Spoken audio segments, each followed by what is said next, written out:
की शक्ति, महिला शक्ति के माध्यम से मान वंदना के इस कार्यक्रम में आप सबके दर्शन का मुझे सौभाग्य मिला। मुझे पुराने दिन याद आ गए जब दिल्ली के अंदर ताल कटोरा में तकरीबन 50,000 दुर्गाएं एकत्रित हुई थी और श्री राम जन्मभूमि के लिए प्रतिबद्ध होकर पूरे क्षेत्र को गुंजायमान कर दिया था कि कंकर कंकर शंकर इसका प्राण प्राण में गीता है, जीवन की धड़कन रामायण पग पग पर बनी पुनीता है। यदि राम नहीं है श्वासों में तो जीवन का घट रीता है। नर नार श्री पुरुषोत्तम का हम मंदिर भव्य बनाएंगे, सौगंध राम की खाते हैं हम मंदिर वही बनाएंगे। पूरा क्षेत्र राममय हो गया। भगवती जगदम्बा की आराधना करने वाली दुर्गा वाहिनी की दुर्गाओं ने, मैं इस मंच को भी प्रणाम करती हूँ। हमारे कोकण प्रांत की संयोजिका संरक्षिका, अभी अभी हमने जो कुलपति महोदया का प्रवचन सुना, प्रतिभा ताई यहाँ बैठी है, मनीषा बैठी है, सबको, और इतनी सुंदर भगवा वस्त्रों में माथे पे बिंदी सजाए हुए भारतीय वेश को धारण करने वाली देवियां आज संकल्प कर रही हैं कि हमारे आदर्श, हमारा चित्त की प्रेरणा तैमूर लंगों और औरंगजेबों को पैदा करने वाली स्त्रियां कभी नहीं हो सकती। हमारे सामने आदर्श है पुण्यश्लोका अहिल्याबाई होलकर दुर्गावती। हम सब जानते हैं हमारा परिचय क्या है, हम सब जानते हैं। हम अगर किसी वीर प्रसूता माँ को देखते हैं तो हमारा मस्तक झुक जाता है। हम त्याग की प्रतिरूपा, त्याग की प्रतिमा, त्याग से दीप्त जो होती है भारत की नारी, उसके चरणों में माथा रख देने में अपना सौभाग्य अनुभव करते हैं। आप कहोगे दीदी माँ त्याग, त्याग की क्या बात है? त्याग की बात ऐसे है कि उदय सिंह को जन्म देने वाली महारानी को आपका नाम याद होगा, आपको उनका नाम याद होगा या नहीं, लेकिन उदय सिंह को बचाने वाली पन्ना धाई को ये देश कभी भूल नहीं सकता। कश्मीर से लेकर कन्याकुमारी तक पूछो, उदय सिंह को बचाने वाली माँ कौन थी? और अगर मैं पूछूं कन्हैया की माँ कौन थी, बोलो ना। आप क्या नाम लोगे? जन्मदात्री का नाम नहीं लोगे, पालने वाली का नाम लोगे। किसी ने मुझसे पूछा दीदी माँ ये मथुरा से गोकुल कितना दूर है? तो मैंने कहा कि जननी की कोख से माँ की गोद जितना दूर है। किसी ने पूछा दीदी माँ जन्म और मृत्यु में फासला कितना है? मैंने कहा माँ की गोद से शमशान भूमि जितना है। किसी ने कहा दीदी माँ को कौन रचता है? मैंने कहा वो रची नहीं जाती, वो तो स्वयं रचना धर्मी होती है। वो जन्मने और मरने से परे होती है, वो सदा नीरा गंगा होती है, वो गूंगे का खाया गुड़ होती है, जिसके वात्सल्य को अनुभव किया जा सकता है पर वाणी से व्यक्त नहीं किया जा सकता। दीप्त पूजित भारत की स्त्री माँ बनती है तो यज्ञ हो जाती है, यज्ञ का फल हो जाती है, वो दीप्त पूजित हो जाती है।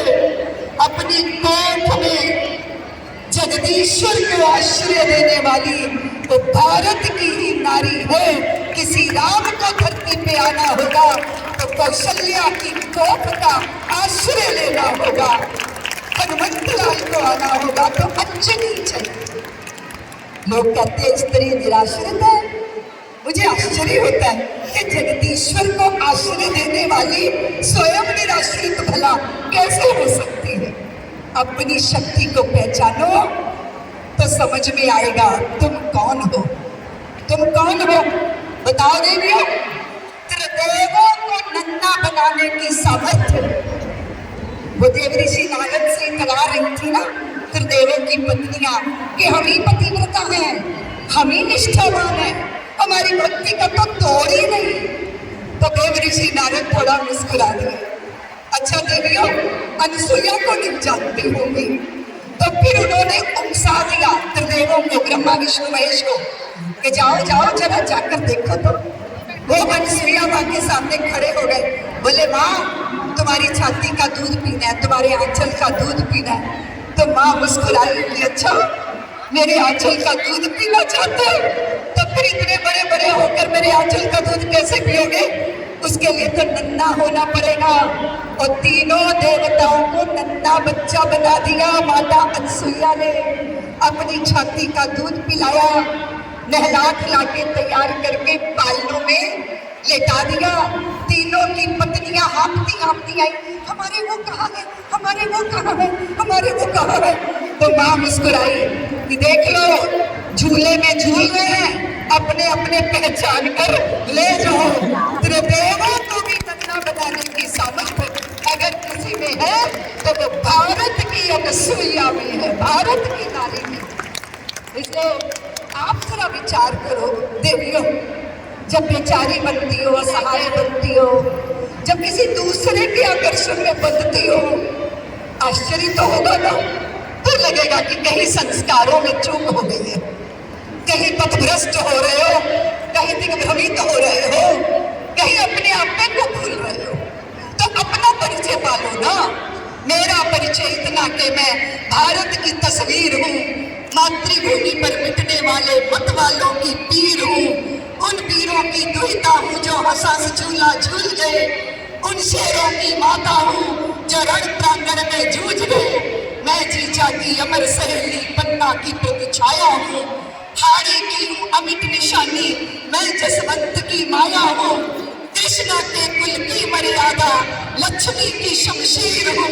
मेरा परिचय इतना कि मैं भारत की तस्वीर, सिंदूर लगाया करती हूँ, अड़ी शौरित की लाली से मैं पाँव रचाया करती हूँ।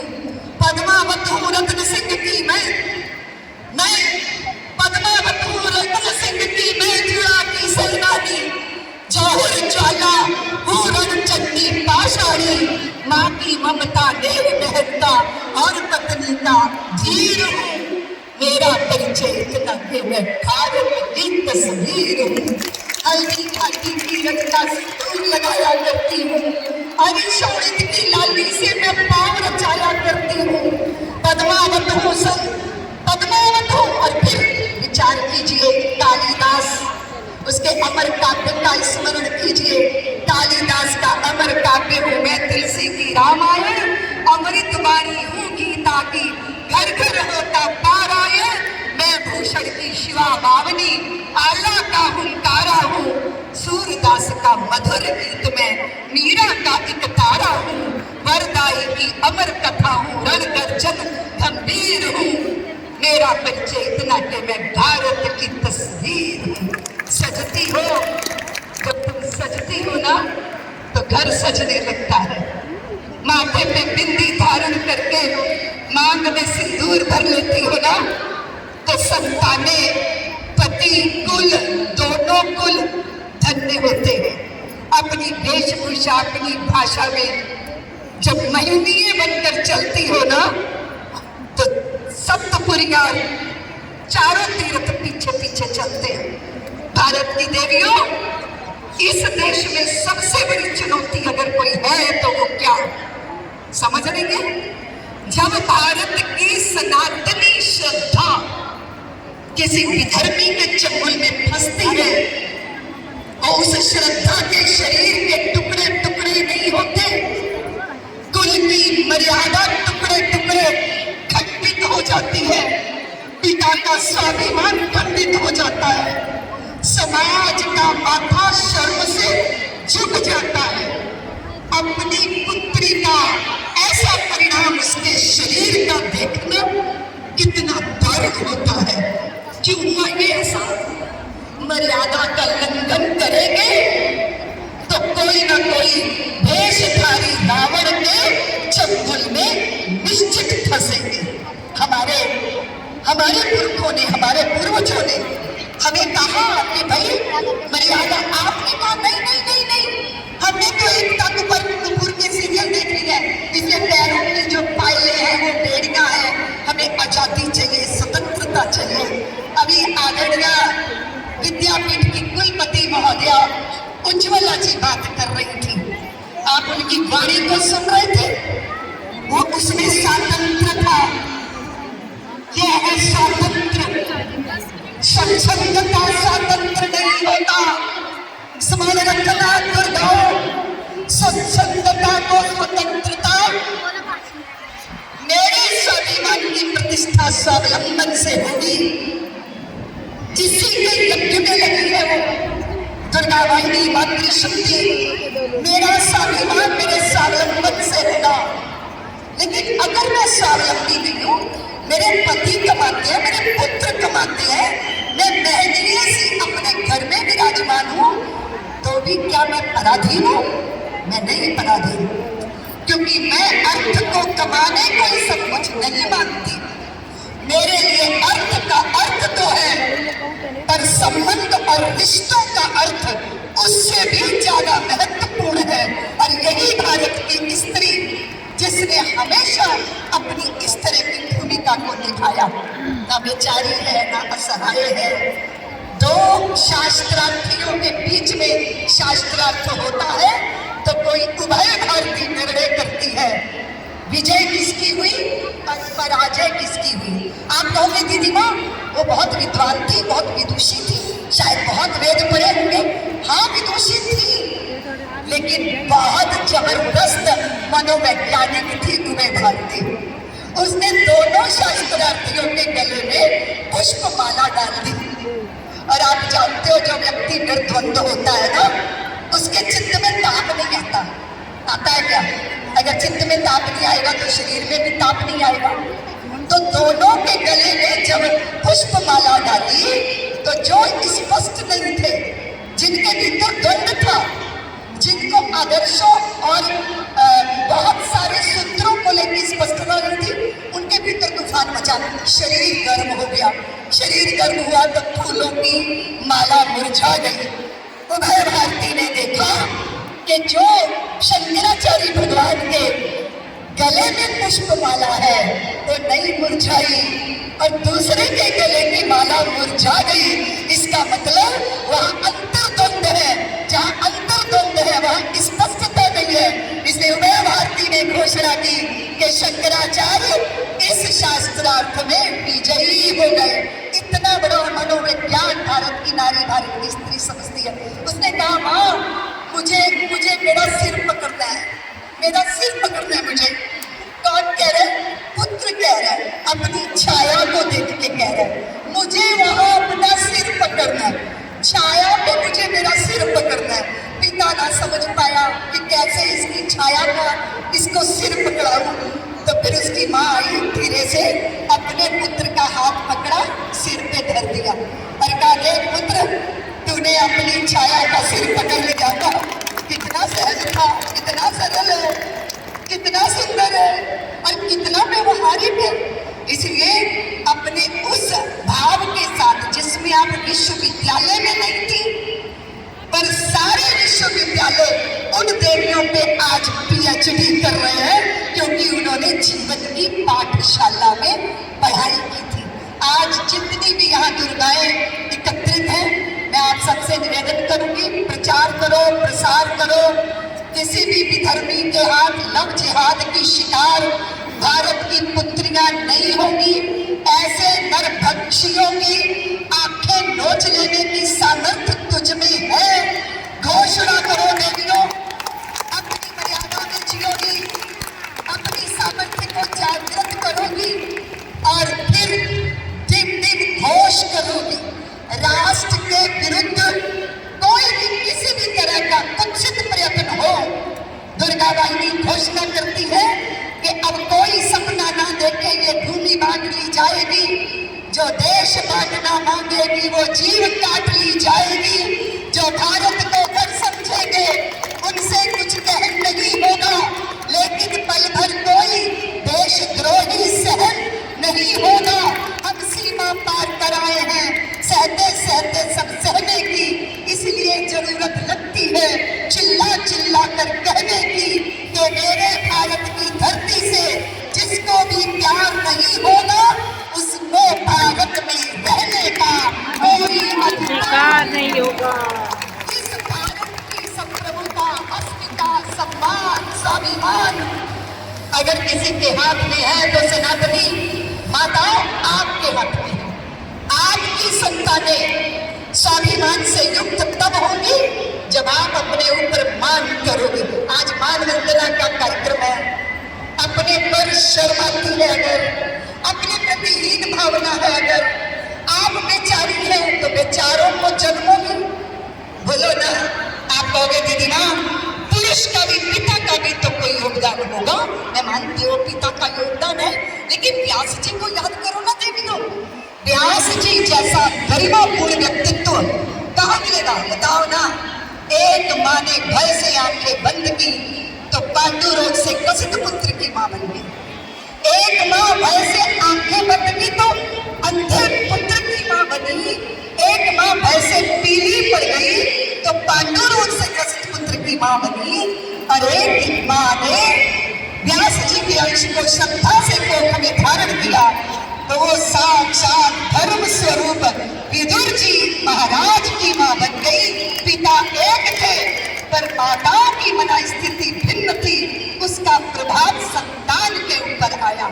इसलिए देवियों तुम चाहो तो राक्षसों के घर में भी देवताओं को जन्म दे सकती हो, और तुम ना चाहो तो देवताओं के घर में भी राक्षस पैदा होते हैं। वैसे ही जैसे विशर्वा ऋषि के घर में रावण पैदा हो गए और जैसे हिरण्यकश्यप के घर में भक्तराज प्रहलाद का जन्म हो गया। इसीलिए देवियों आप मनुष्यता की टकसाल है, अपने आप को समझो, अपने आप को पहचानो। भारत धर्म के क्षेत्र में भारी संकटों में है। आपकी संतान को पता होना चाहिए मेरा धर्म क्या है, धर्म से परिचय होना चाहिए, धर्म के प्रति निष्ठा होनी चाहिए, धर्म के लिए सर्वस्व न्यौछावर कर देने की भावना होनी चाहिए। तुम रोपोगी देवियों। छत्रपति शिवा के चरणों में मैंने पुष्प अर्पित किए, तो जब मैं उनके चरणों में पुष्प अर्पित कर रही थी तो मैं उनके चरणों में पुष्प अर्पित कर रही थी, पर मेरा हृदय जीजाबाई के लिए न्यौछावर हो रहा था। नन्हे शिवा बार बार कहती है माँ मुझे आपको उपहार देना, आपका जन्मदिन है, मुझे आपको उपहार देना। माँ कहती है शिवा तू मुझे क्या देगा, तू छोड़। नहीं नहीं माँ मुझे बोलो ना, मुझे आपको उपहार देना है। तो जीजा ने कहा, जीजाऊ ने कहा शिवा अगर तुम मुझे उपहार देना चाहते हो तो सिंहगढ़ के द्वार पर किले की प्राचीर पर फिरंगियों का झंडा फहरा रहा है, मैं उसकी जगह भगवा पताका का दर्शन करना चाहती हूँ। अपने पुत्र की संतान के चित्त में बड़े लक्ष्यों का बीजारोपण करने वाली कौन होती है? माँ ही तो होती है। कौन होती है? इसने कहा माँ कितनी बड़ी है दुनिया, माँ बता दो ना कितनी बड़ी है दुनिया, बताओ ना माँ दुनिया कितनी बड़ी है।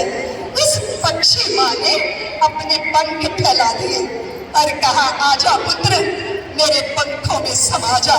जितनी बड़ी तेरी माँ के पंख है ना उतना ही बड़ी तेरी दुनिया है, उतना ही बड़ा तेरा संसार है। माँ संस्कारों का बीजारोपण करती है। मर्यादित जीवन और सुसंस्कृत जीवन, इसकी गारंटी कोई सरकार नहीं हो सकती। दुर्गाओं मातृशक्ति, इसकी गारंटी सिर्फ माँ हो सकती है। इसलिए मुझे एक बात याद आ गई, सुनाऊं? माँ ये दुनिया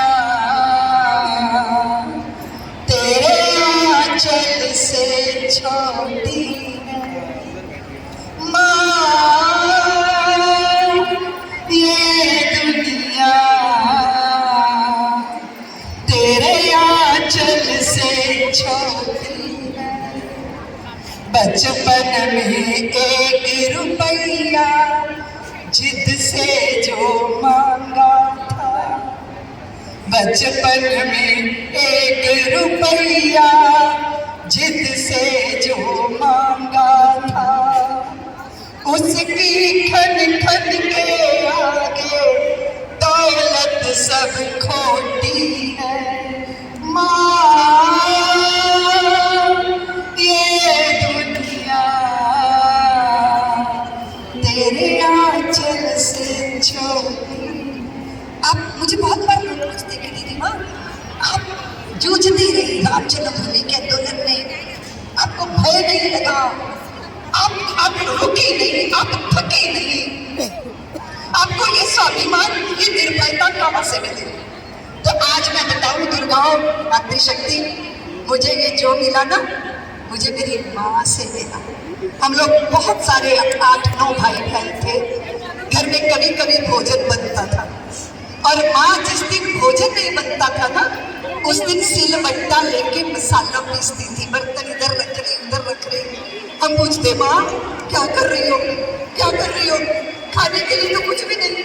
माँ कहती मैं भोजन बनाने का नाटक कर रही हूँ, इसीलिए कि पड़ोसी तुम लोगों पे दया करके ना आ जाए। गला आज तेरे बच्चे भूखे इसलिए हम कुछ ला के दे देते।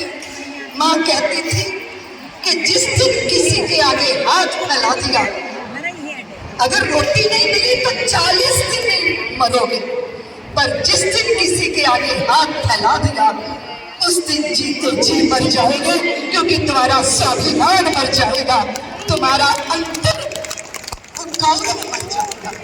हम सोचते थे, आज जिस मोड़ पर मैं खड़ी होकर सोचती हूँ, मूल्यों का आदर्शों का प्रसाद कौन देता है? यहाँ बहुत सारी दुर्गाएं बैठी हैं, सोच रही होगी दीदी माँ माताओं के लिए कह रही है, आने वाले कल में तुम भी तो माता बनने वाली हो।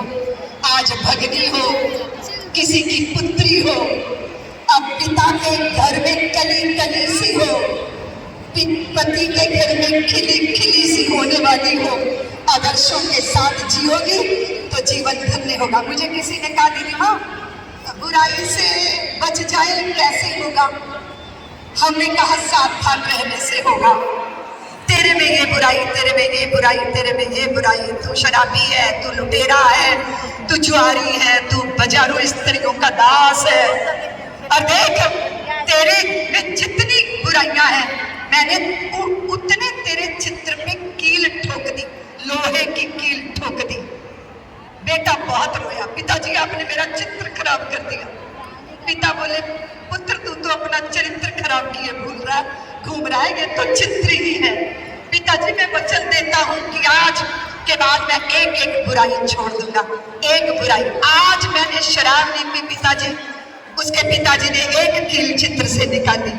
आज मैंने जुआ नहीं खेला, दूसरी कील चित्र से निकाली।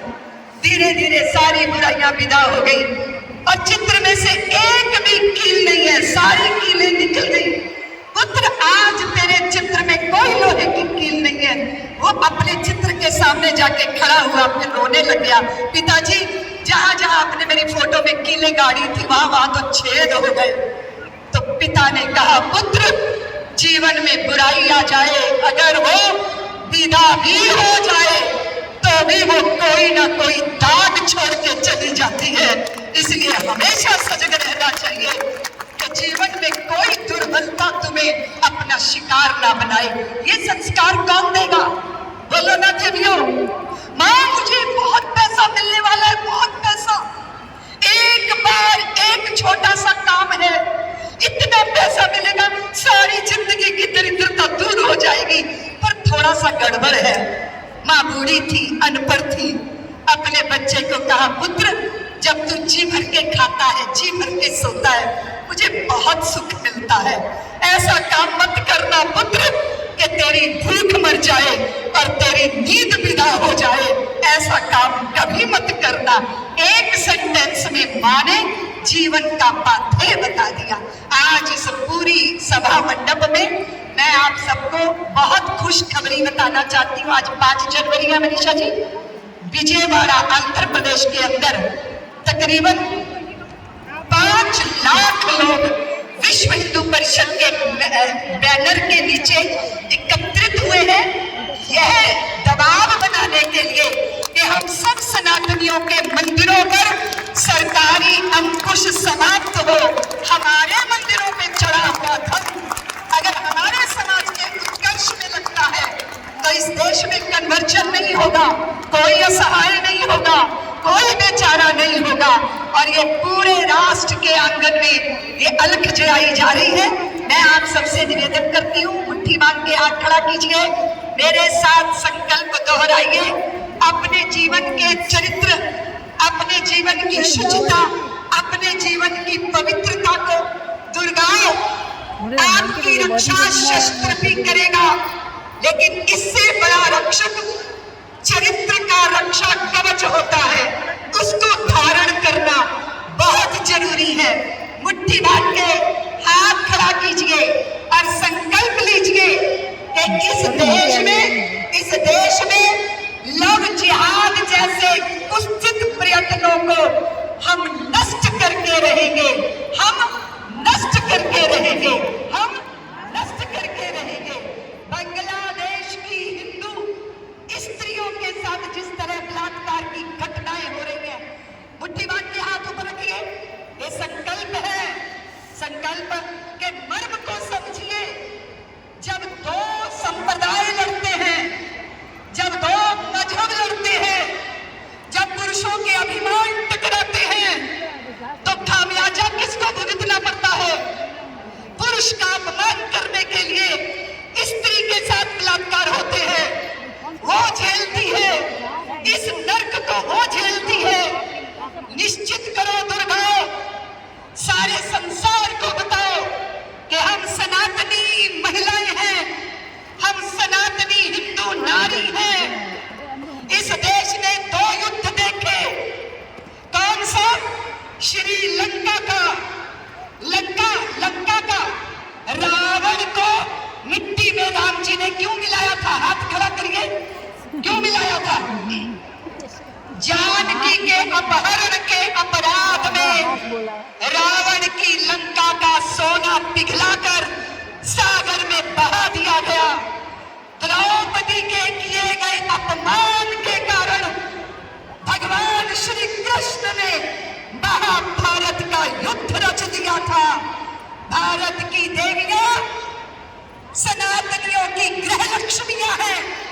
गृह लक्ष्मियों पर बुरी दृष्टि रखोगे तो दुशासन और दुर्योधन की तरह भुजा उखाड़ दी जाएगी, वृक्ष के रक्त का पान किया जाएगा।